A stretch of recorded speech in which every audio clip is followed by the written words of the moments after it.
Today, senior military leaders from Indonesia and the United States officially closed the first direct military-on-military training event since the U.S. ban on such training in 1999. Fire!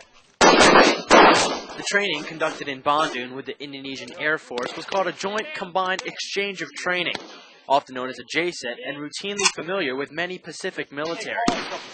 Soldiers with the 1st Special Forces Group came to the country to train and redevelop a relationship with the Indonesian military during this Pacific Command exercise, following the State Department's lead. Recently, the progress that they've made with regard to reform politically and economically has removed some obstacles to our working with them, and that's a good news story.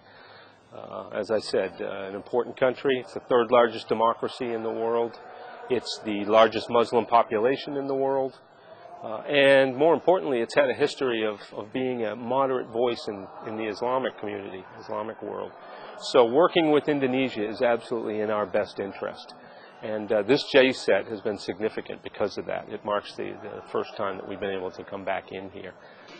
For 3 weeks, soldiers worked with the Indonesian Air Force Special Operations members, teaching them close-quarter battle, crisis action planning, and advanced life-saving.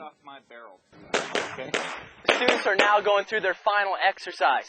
So they call it the stress test, and it culminates all the training they've had the past 2.5 days of training here. It gets them ready for close-quarter battle. Yep.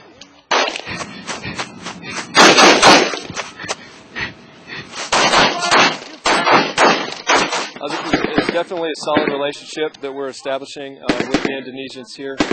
This is a big milestone for us to conduct training alongside the Indonesian Armed Forces, and hopefully the deployment of our detachment will be the first step for future deployments as well.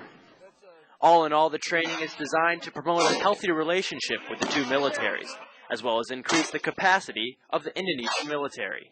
The success in the war on terror is very much dependent on being able to work with our counterparts, helping them develop their capabilities so that they can protect their interests. And that's what this JCET was all about. We were able to, as I said, to work directly with the Air Force Special Ops folks and help them build capacity that in turn will allow them to fight their war on terror and protect their vital interests here in Southeast Asia. Indonesian First Lieutenant Togat Sibirian was in charge of the Indonesians during the training and conveyed that the training they received was just as important as the bonds that were forged. Of course, absolutely. Because, you know, the first thing, we made a new friends, and then the second one, I think that we learned so many things that maybe we haven't learned about it before. Because if you come back down, that gives them a chance to get ready to shoot you.